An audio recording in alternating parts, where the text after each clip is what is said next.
sa Cebu maybe in a year, 2 or 3 times, so maybe 1 week or 2 weeks the most. And sometimes, but vacation ng kids, we can go to Singapore, stay for a month. But apart from it, after that, it's always long distance. Yeah. So, we had not a healthy relationship. We always fight. She's a good FBI. Marami pala sila.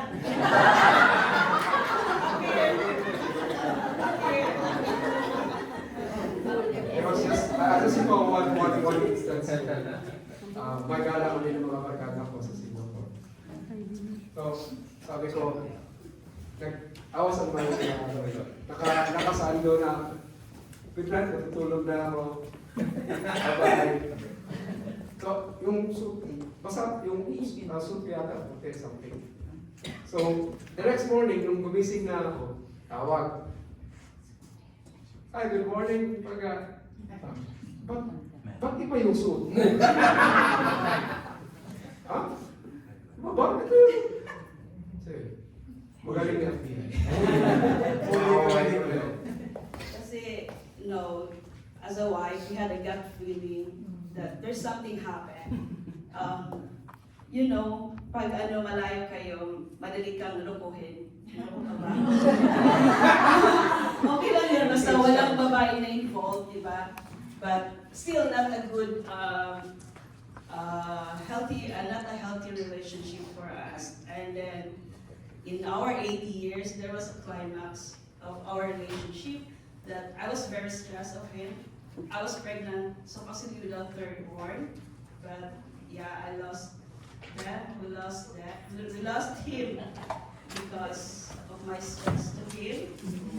I recognize that one. Yun talaga yung parang iba na to, parang hindi maganda na talaga yung relationship namin. Tapos ng 10 years, 11 years, 12 years, parang gusto ko na maghiwalay kami. Tapos, it came to a point really that parang yung pile up of your hinanakit is nandun pa rin kasi yun pala, wala kaming reconciliation. Hindi yung relationship namin is, hindi nakasenter si God. So nagsisimba kami, siya, ewan ko, pag-sisimba ba siya? Ako nagsisimba ko out of parang reflex. So, kasi every Sunday magsisimba. But deep inside, parang wala. Parang punta lang doon out of, kasi dati mo nang gawin, sisimba. Pero wala talagang yung full-hearted na pagsisimba. Yeah, and I tried to share with my cousin there in Singapore. I asked her if what we really want, what we really need to do to save our relationship. Tapos sabi niya, kasi si Jason daw, pag galing ng work, hindi na siya uuwi kasi wala siyang madadatnan doon, wala kami doon. Pwede lang naman kami tawagan, I'm going home now, like that. Pero, natutulog na ako, parang ganun lang ba? Tapos, yung last na challenge talaga, yung nag-pandemic, na almost 3 years hindi kami nagkikita. Kasi hindi na siya makaka-uwi. Tapos, yun yung decision namin na, okay, we need really to have a plan na magkaisa tayo. So sabi niya, why not going to Canada? Then why? How can we do that one then? You become a student. Me as a student for 23 years, I need to study again. Siya, bahala ka. Kung hindi mo gusto, parang nag-away pa kami doon kasi paano ba tayo pupunta doon? Wala naman tayong funds, wala naman tayong ganito. Pero ginawa talaga ni Lord, na-approve yung visa namin. For 13 years, for 23 years na from school, then 13 years ako nag-full-time as a mom. So, binigyan talaga niya ng way na magkaisa kami. So, yeah, that was really I think when our visa was approved, I was crying the whole day na hindi ako makapaniwala na i-approve pala ni God. Yun pala, yung na-approve ng visa namin, there was a very big problem that came to my knowledge that Sorry, Mangga.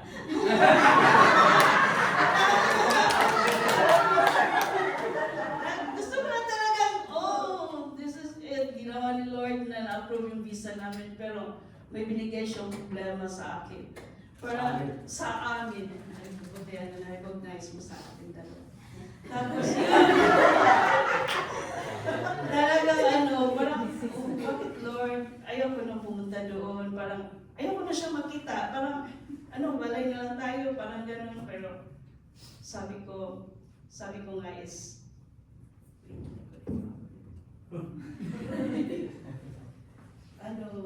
kaya pinipray ko talaga siya na ano ba talaga Lord, ano ba talaga gusto mo? Kasi parang down na talaga ako noon. Parang gusto ko na i-stop, ayaw ko na siyang, gusto ko na siyang hiwalayan. Tapos, yun, nag-pray ako, tapos sinabi ni Lord na, trust in the Lord with all your heart, and lean not on your own understanding. In all your ways, submit to Him, and He will make your path straight. So yeah, so I live to God, whatever happened, I need to do this one for our family. And ginawa yun ni Lord, na pupunta kami dito kasi He wants to save our marriage. Yeah, so after those, pumunta na kami dito, nauna kami ng mga bata. So He just followed last 2023, January 2023. So a lot of struggles came kasi madadala kayo ng dalawang bata. Nag-school pa ako, nag-school pa ako, tapos I need to do my part-time job kasi yung school ko is in Woodstock. So, yeah, hindi ko alam na malayo pala yun. So, I need to take an Uber from Guelph to Woodstock. So, yung part-time job ko, yung pang-taxi lang, yung pang-Uber lang yun. And then, I met Sister Lourdes. Tapos sabi ni Sister Lourdes na, sis, gusto mong mag-join sa Couples for Christ? And I said, no, I cannot do it. Ang dami kong sinasabi sa kanya, I cannot do it because I have kids, I'm studying, and then, parang ganon, na mga negative na sinasabi ko sa kanya. Tapos sabi lang ni Sister Lourdes sa akin, okay sis, ganon, kasi si Sister Lourdes talaga yung maganda talaga yung sinasabi niya sa akin. Tapos, hindi talaga niya ako tinantanan. Sabi niya, the next, sis, may selfie na naman. Paano na to? Wala na akong lusot. Kasi nag-break na ako. Ano yung sasabihin ko? Tapos sabi ko sa kanya, sis, may work kasi ako every weekend, nag-work pa rin ako. Sabi niya, every weekend ba yun? Yeah, every weekend. Pwede na ako virtual tayo, di ba? Ganun. Tapos, binigyan talaga ako niya ng way na na-invite talaga ako sa community. So sabi ko, paano na ito? Ano sasabihin ko sa kanya? Kasi nahiya talaga ako sa mga tao. Unlike him. You have the guts, you have the, hindi talaga siya nahihiya kasi friendly siya. Ako okay na ako, bakit ba ako mag-join sa community? Bakit ba ako mag-Couples for Christ? I'm okay with my kids, I'm okay with my family. Simbala ako, marang ganun. Pero, yeah, binigyan talaga ako ni Lord ng angel. Kinumbinsin na naman ako ni Sister Lourdes. Kaya, hindi ko talaga sinasabi sa kanya na in-invite ako kasi sabihin ko sa kanya, mag-oo siya, di wala na akong gusto. Then sabi ko sa sis, mag-register ka na. Sabi ko, kailangan ko ba talaga to?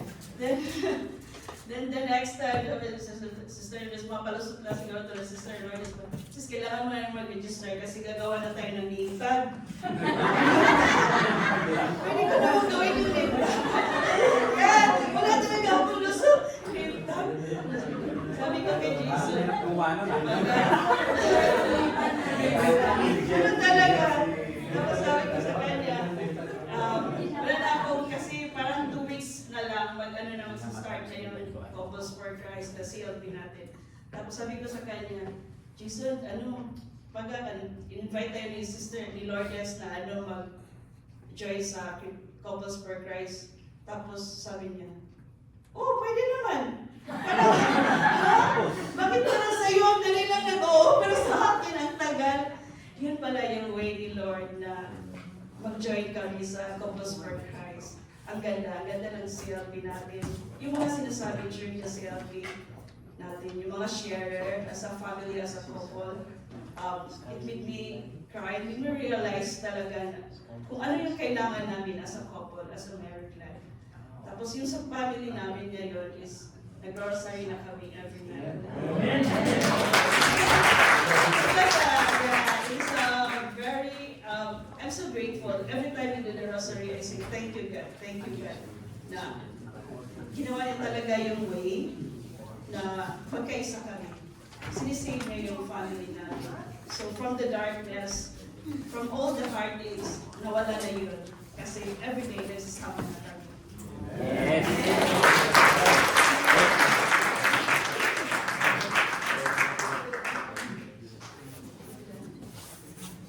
Wow. Alam mo, pakiramdam ko, ang daming gusto mag-share ngayon. Yes. Diba? Ramdam ko kasi we are so much filled with the Spirit. So, brothers and sisters, medyo i-take natin yung medyo future lang natin para makakomodate natin. Alam ko, marami yung So, ano natin, quick natin ang konti. Like, remember the ABC of sharing. Although I'm not saying, it's a very good one. It's detailed. I appreciate it. Thank you. But dahil, in the interest of time, we will do like ABC of everything. Faith, names, Christ services. Focus always on how the Lord will help us. Okay? So, take that specific blessing and then mention it. And then, amen. And it's also good to end it with, may God be good. And then we say, amen. Alright, sino pa ang mag-share? I think meron dito napatingin sa cellphone ni Sister Mary. Ano ni Sister Mary ba? Mary!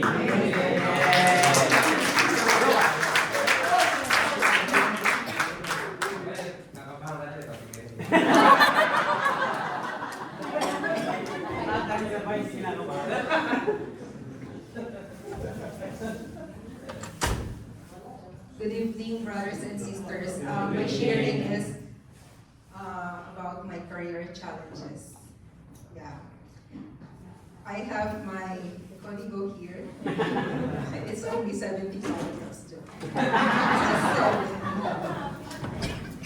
Like, see now.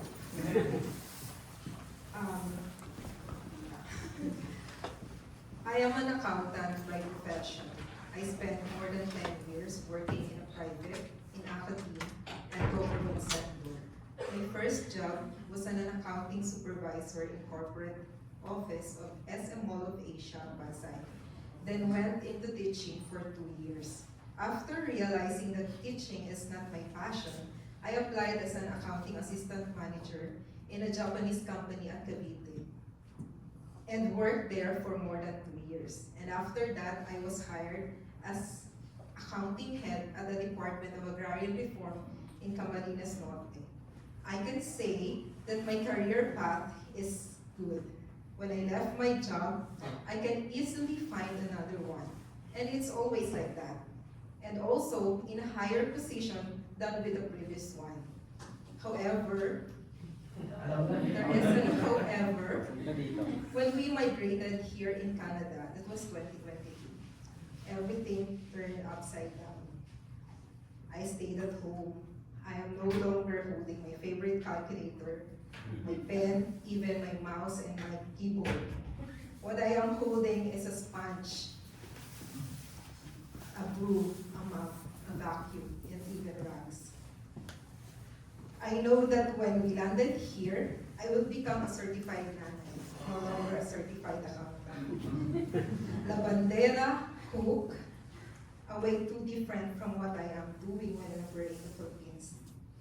I thought that I already accepted that before we came here. But it's different pala when you are in the true situation. It was becoming hard each day to accept na everyday may iwan na ako sa bahay, mag-aasikaso ng lahat ng bagay sa bahay, mag-aalaga ng bata, gagawa ng house chores. I'm starting to miss my everyday routine. And I'm feeling worthless every day. Parang lahat ng pinaghirapan ko for so many years na wala lahat sa akin. I started to blame my husband.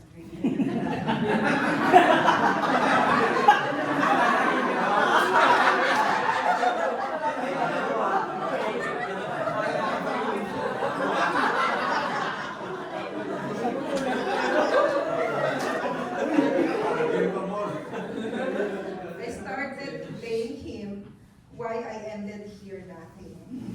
Because it's becoming a habit for me to blame him and then cry, which is not my usual thing. We decided to send Alina, my youngest, in a daycare so I can find my job. I sent lots of applications even for any position that I think I could fit in, even as a cleaner. I can take any job basta lang may trabaho, pero ang hirap pala. With lots of applications, I was interviewed once and then told me that I'm overqualified and they are worried that I might leave the job when I felt like it's not good for me. So I was not selected. I have Luther Woods that is now starting who helped me find a job, but it took 2 months for them to find a part-time job at Barbarito. Then after a month, I get hired as a treasury accountant in a Payroll Solutions International, the PSII, and Alina was accepted in a daycare. I thought that's it, but we were challenged again. When Alina became sick every time, that leads me to stop working. Gusto ko lang umuwi ng Pilipinas.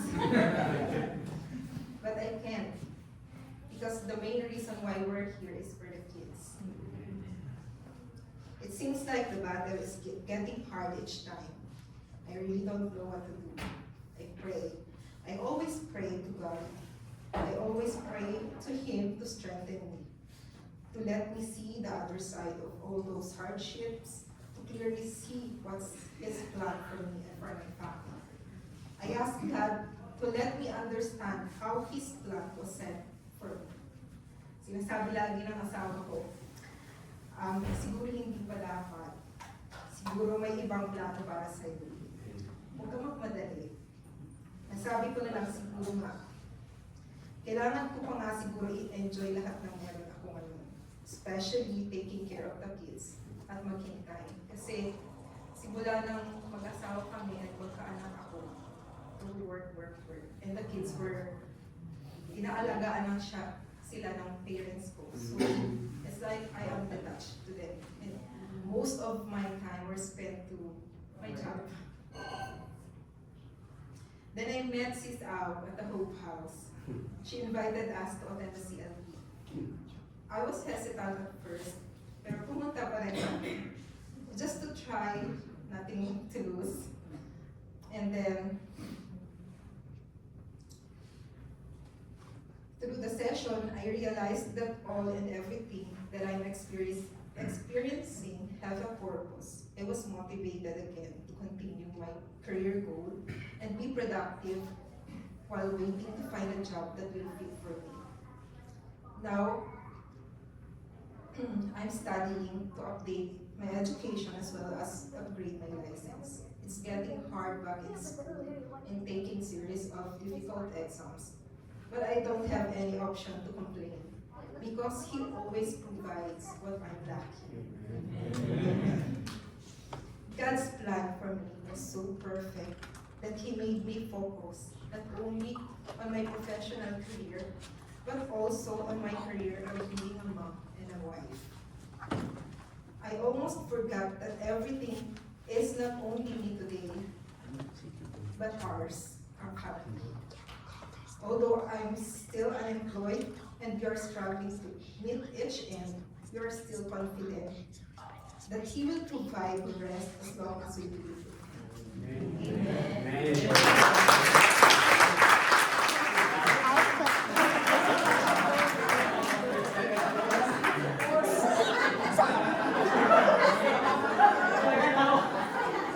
Please,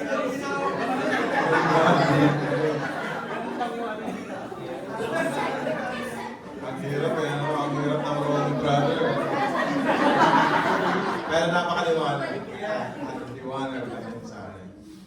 Alam ko maraming nagmamakawalang share. Parang, ikaw na ba? Brother Francis gusto mag-share daw. O sige. Siguro lahat ha. Ang lahat ay sa Panginoon namin ipatutupol. And then, ay God, right?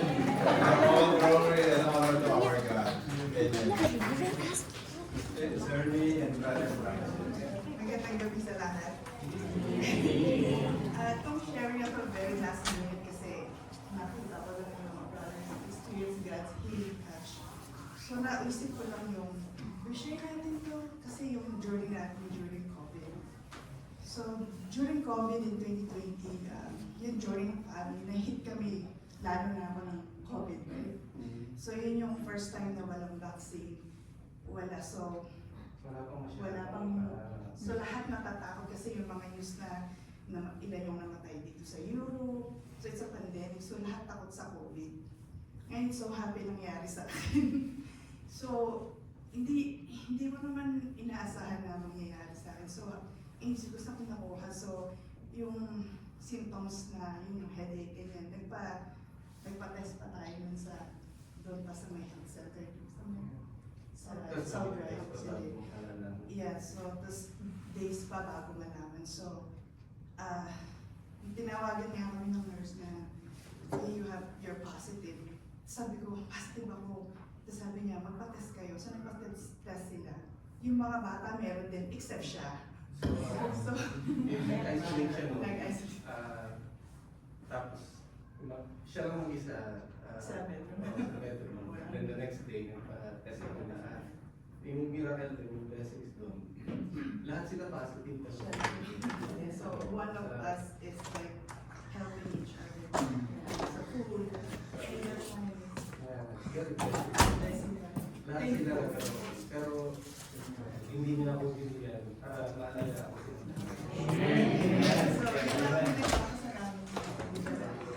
And then, hindi tayo prepared dun, so wala kaming pagkain.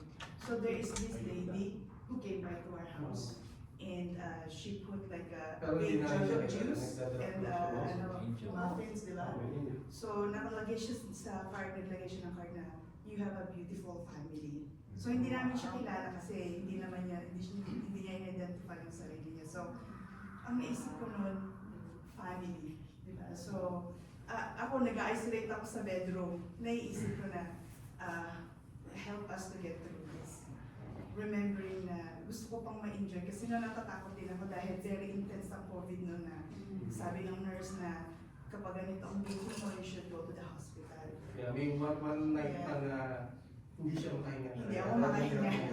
So, padala na ako ng hospital. Hindi na ako siya sa hospital, tapos na ano naman siya. Yeah, kasi yung pala yung COVID na yun is like, yung experience ko is like, you can breathe in, you can breathe out. So when you keep coughing so hard that nasasakit na yung tiyan mo at saka wala ka ng boses, ganyan. Tapos natakot din ako lang na, Lord, I'm not ready because give me a chance to spend more time with my kids.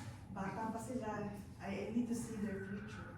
So tas dinadasal ko rin siya na protektahan mo si Francis kasi siya lang yung pwedeng, sa amin lahat is dasal lang talaga. Kaya there were nights na hindi talaga ako natutulog kasi minsan hindi na ako nakakahinga. Pero pinagdadasal ko pa rin siya na sana huwag siya mahawa kasi ayaw ko siya mahawa.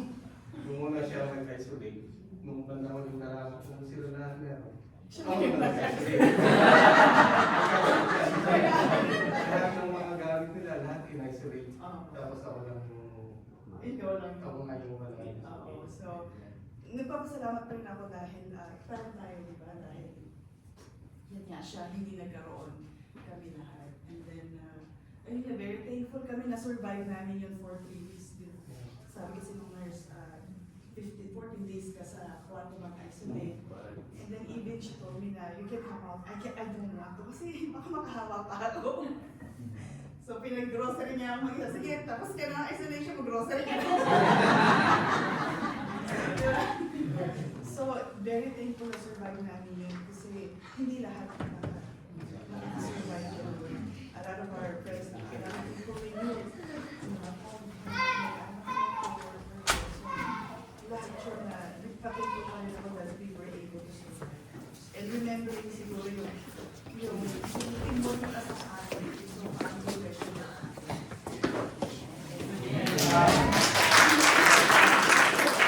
Ano ko lang yung sinare ni Bro Jerry tungkol sa work.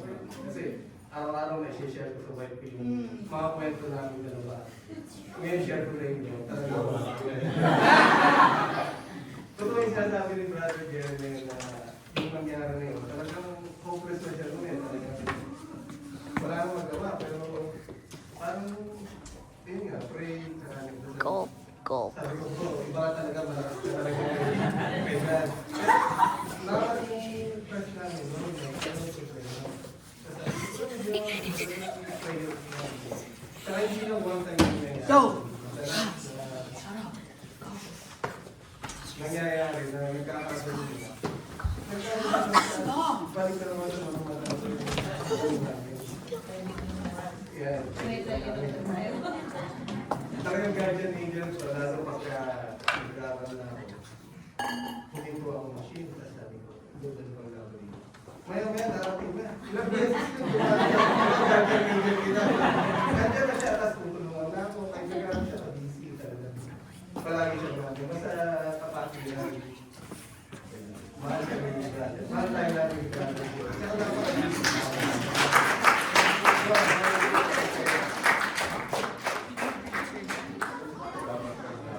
Salamat naman, salamat.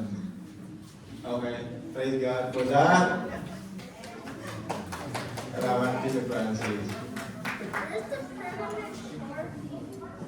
Hindi ko nadalaga kasi ko wala tayo. Kasi alam ko maraming magsishare pa. Sister Ria. Kahit maraming na, hindi lang yung mata niya kanina. Sorry. Siguro after Sister Ria, isa na lang. Ha? Pagbigyan na natin, dalawa na lang ha. Sister Ria. Ay, kaya mo talaga.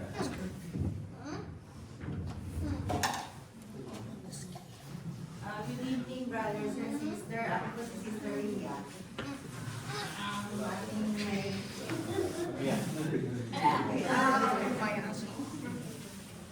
Short story lang po yung isi-share ko about my last month health condition na nangyari sa akin. It's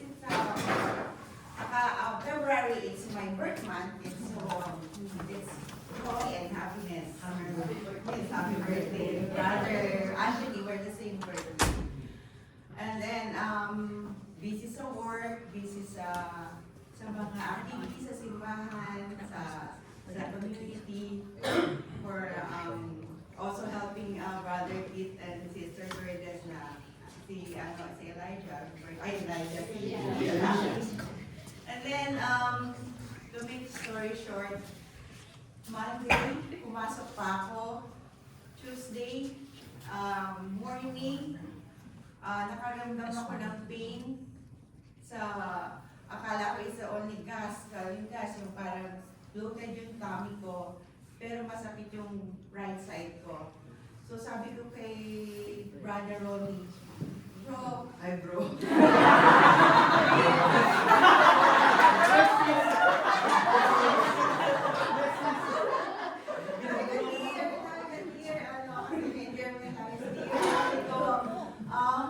ko yung appendicitis. Can you help me to point kung sa yung sa left tapos sa right? Check mo kung yung pain ko up to 10. So, naging aware ako kasi yung sa family history namin is ganun lahat, almost every sibling ko, mother side ko, na-operahan na appendicitis. So, tiginet niya. Then after that, so sabi ko sa kanya, mag-ready na tayo, punta na tayo ng emergency. So, nag-fasting na rin ako. Niready ko na talaga yung sarili ko rin. So, nag-fasting ako, hindi rin ako minom ng water. So, totally fast ang ginawa ko. Kasi alam ko na, either ma-operahan ako or kung ano man. Pero hindi ako natatakot nung una. Pero, nagdadasal ako na sana hindi siya yung appendicitis na makukuha pa sa gamot. Yung hindi ka mag-o-opera or whatever na gagawin sa'yo. So, and then, the whole day, mabilis ang process, blood works and everything, ultrasound, then doctor said to me, sabi niya sa akin, Mrs. Coloma, surgery daw, surgery. So, I thought surgery, naku, 2 CS na ako, scared na akong operahan na naman ng major operation. Sabi niya, major operation. So, meaning, baka acute na yung aking appendicitis kung sinabing gano'n. So, sabi ko kay Claire, sabi ko, message mo na yung community, I need a prayer. Pero umiyak na ako habang binabasa ko yung mga message ng mga pray for you, gano'n. Naiyak na ako kasi nagtitiwala ako kay Lord, but sometimes, alam mo naman tayong mga tao na kahit yung faith natin is very deep, pero meron pa rin tayong doubt sometimes. So pray ako ng pray, nakailang rosary ako na, sinoni nasa labas, ako nasa loob, hinintay ko yung another follow-up ng doctor. Then nag-send na ng message si Ron. Then nung pumunta na naman yung doctor, sabi niya sa akin ng doctor, natawa ako. Sabi niya, oh, so sorry, hindi pala major operation. Kasi, bibigyan ka na lang namin ng antibiotic to heal para for preparation for midnight na surgery mo, but is appendicectomy. Yung incision, ayun, hindi ko alam ang tawag. So, praise God and thank God kasi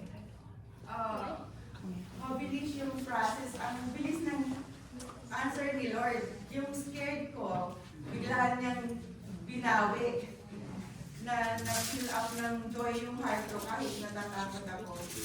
But then, isa pang funny story, nung namamahinga na kami, yung kasama ko dun sa loob, eto po, may psycho ng konti.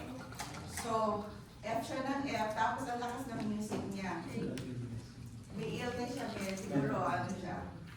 Ngayon, ang sabi nung nagreklamo ko sa nurse, sabi ko, after siya no move for another room. So, ganun pa rin yung lalaki din sa akin. Kasi nga, yung nurse, palaging punta ng punta, pinapahimayan sa akin kasi pagod na ako, napapagod sa kanyang stress. So, sabi nung nurse sa akin, Kuya, still have one available room. Sabi niya, but this is near nurse station. So sabi ko, siguro tahimik naman nurse station. Ay, nurse station, mas maingay ko pala. Kasi actual na nagkukwentuhan sila. Tapos nagtatawanan. So sabi ko,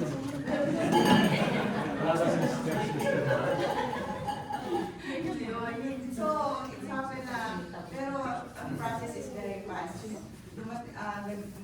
Kami ng 7:30 in the morning, lumabas kami ng 7:30 the following day. So, 24 hours lang po ang aking and then after that, 2 days recovery, we are able to attend the leaders conference. Sabi ni brother, tinilong pa niya ako kasi naka-red lipstick ako. Mahirap pag pala nagkakasakit. Lipstick ako. So, yun ang power, ang message na sa akin. You can go in Lawrence. Naisishare ko sa inyo sa Philippians 4 verses 6-7. Do not be anxious about anything, but in everything the power of prayers and supplication with thanksgiving, let your requests be made known to God. So, thank you Lord and praise God.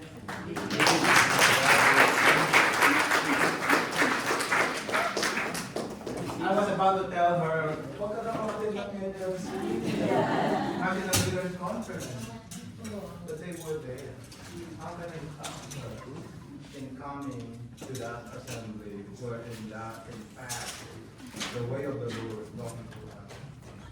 And so that's how God empowered her in that moment of crisis. So we are also time crisis now. So we can only accomplish just one last year.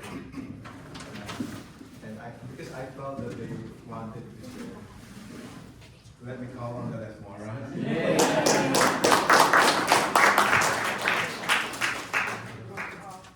Good evening, brothers and sisters. Parang sobrang iksi. Bali, gusto ko lang i-share yung na-witness ko. Hindi ako na-experience na-witness ko. Yung sa mama ko. Yung trust niya kay God. Parang sobrang grabe talaga. Naalala ko dati, dati yan, napanito ko nung binata pa, parang bisyo, gano'n. Hindi minsan, kadalasan talaga, 4 times a week. Nagigising ako ng madaling araw, yung mama ko at papa ko umiyak. Tapos, ewan ko kung sinasadya nila, parinig na nagdadasal sila na, sana Lord, kawayan mo, gano'n talaga nangyayari. Ganun lagi, tapos gulo, ganun. Pero sa mama, lagi ko rin siya nag-pray para sa akin, lagi ko rin siya nag-pray. Kasi ako ang eldest. Ang pain na nakikita ko yung mama, grabe talaga. Si Papa, hindi masyado showing, si Mama.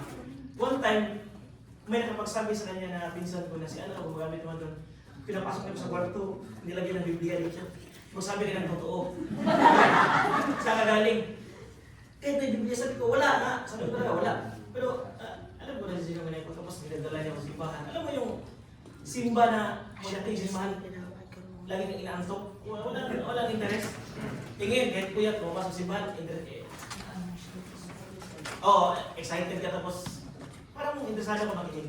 Dati wala. Sumasama rin ako para hindi masyadong magalit, gano'n. Sumasama. Yun nga, prayer. Ilang taon yun?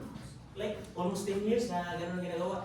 So, ang gusto ko lang i-share, yung God's grace is, like, isa sa mga promises ni God din, yung sa Psalm 34:17 at saka sa Psalm 15 is, God hears our prayer and He will always help.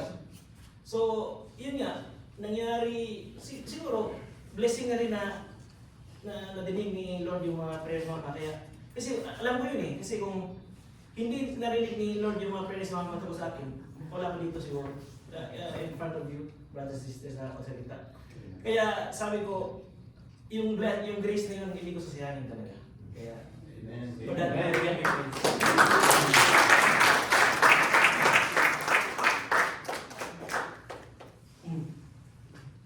Okay, it's my turn. Good evening, my fellow brethren.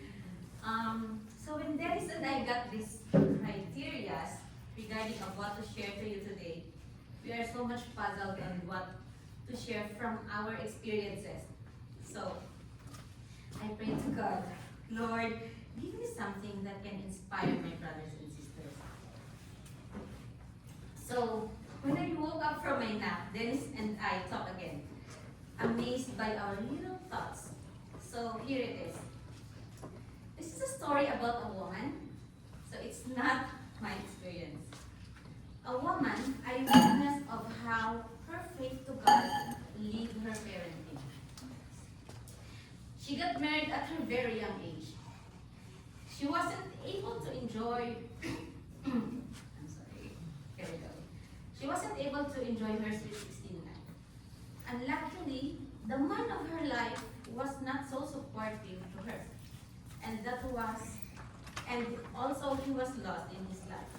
Coming home to his family, always drunk, and what hurts her most is he is in relationship with the other woman, or women I would say. At the end of the day, they ended up arguing, physical violence in front of their kids. Despite almost every day of heartache, they were fortunate to have 4 children. 3 adorable boys and a charming daughter. Despite the very sad family life, husband is still determined to be successful in his life. So he decided to work abroad. Far away from his family, the wife was left alone. Confused of what to do and how to give proper education kids, she bravely decided to stand on her own feet and start to be an independent woman. She prayed unceasingly and trusted God that with all her heart, as in the Proverbs 16:3, commit your work to the Lord and your plans will be established. With a courageous heart, she also went abroad. And to make this long story short, her 4 children were all professionals. So, 2 of her top secrets that I discovered, I have witnessed. She said to me before, she kneeled back at church from the start of the doorstep up to the altar. And also, she is praying her rosary every day.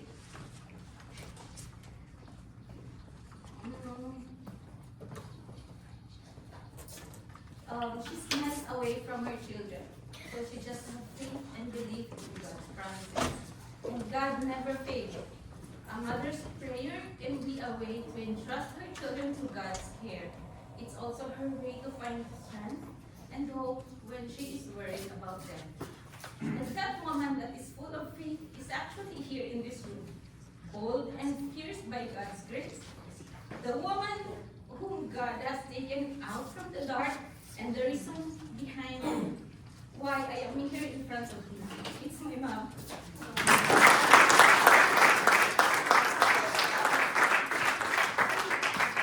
We are the last to inspire you.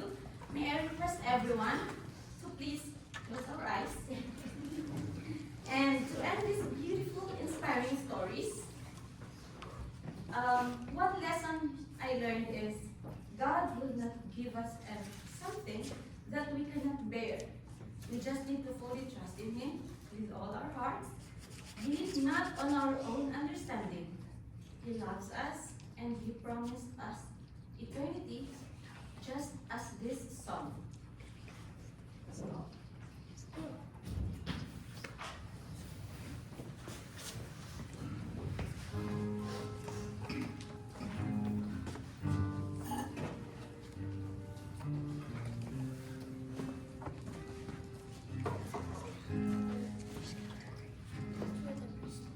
Just what did you do me? Sometimes I just don't know what keeps me in love. Why you never let me go? And though you're with me now, I fall and hurt you still. My Lord, please show me how to know just how you feel. You have forgiven me too many times.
Thank you, Les Morgan family. Thank you, Gabi.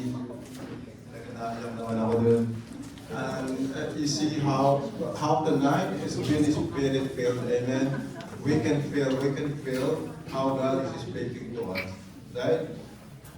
It was really touching and moving to know that these brothers and sisters, they have gone through so many experiences, struggles, right? And they were able to overcome. Like, you know, there's a family here, there's a Rosal, they were almost at the point of like breaking up their marriage because but you see how the sister has been guided, has been sent to Canada, has been evangelized by Sister Lourdes. Sorry, I mentioned. See, and how, because the community help each other, especially at times wherein you think you're helpless, you think that what you can only do is ask our brothers and sisters to pray, right? And so Sister Leah was able to overcome that situation where she doubted God, that God, right? And here, at the time of COVID, we know that it was uncertain time, right? Yeah, everybody has a story to tell about COVID. And one of the ways of sharing being the only one in the house, not having COVID, that is like really a blessing because you know that someone will be able to take care of you. So you were not completely helpless. And we were able to come out of those situations, right? And I was so moved knowing that this, in the end, that woman, Sister Arlene, give her a big clap. That's like any mother. That's not any mother. They are praying for their children. And the power is like Mama Mary, we are asking Mama Mary to pray for us. And he is like the mother of our mother here on earth, who keeps praying for us. Brothers and sisters, paano natin malalaman ito if we could have not known this? It's not by the grace of God to be here. So brothers and sisters, as I close this, I want you to learn the takeaway from here. What is our takeaway? Ano ang iuwi natin sa bahay natin? By the grace of God, I am what I am. And His grace toward me was not in vain. On the contrary, I worked harder than any of them, though it was not I, but the grace of God that is with me. Those two verses are from Paul. Paul has undergone a lot of struggle when he was trying to evangelize the Gentile nation. And then lastly, brothers and sisters, remembering God's past graces strengthens our faith and renews our hope. Tandaan niyo po mga kapatid, diyan ang pinakabuod ng mensahe sa gabi ito. And that will enable us to face our current challenges. Kung may pinagdadaanan tayo ngayon, alalahanin natin, nalungkunan, nalampasan namin. Ano pa ang darating na hindi namin kaya lampasan? Amen? Ang kailangan lang natin, i-acknowledge na kailangan maging grateful tayo. With gratitude and trust that God will never, ever forsake us because of His unwavering faithfulness. Amen to God. Amen to God. May God be praised. Amen.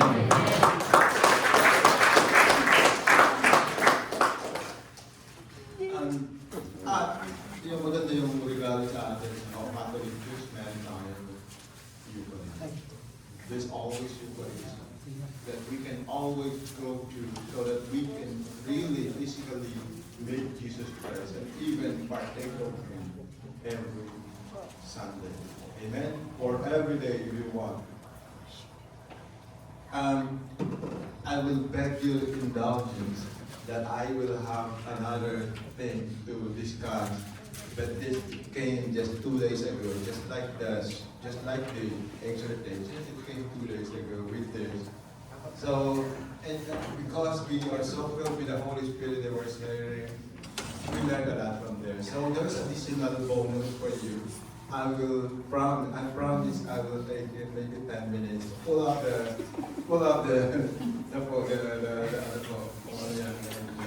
Ayan, mga kapatid, ito po yung in-introduce ng ating Ako Ministry na teaching para sa atin. At ibinigay naman yung parang tulad ng KGT natin para ipasok sa ating mga teaching. At ini-encourage naman, ibahagi na ito sa inyo, kayo pala. Kaya tuloy lang,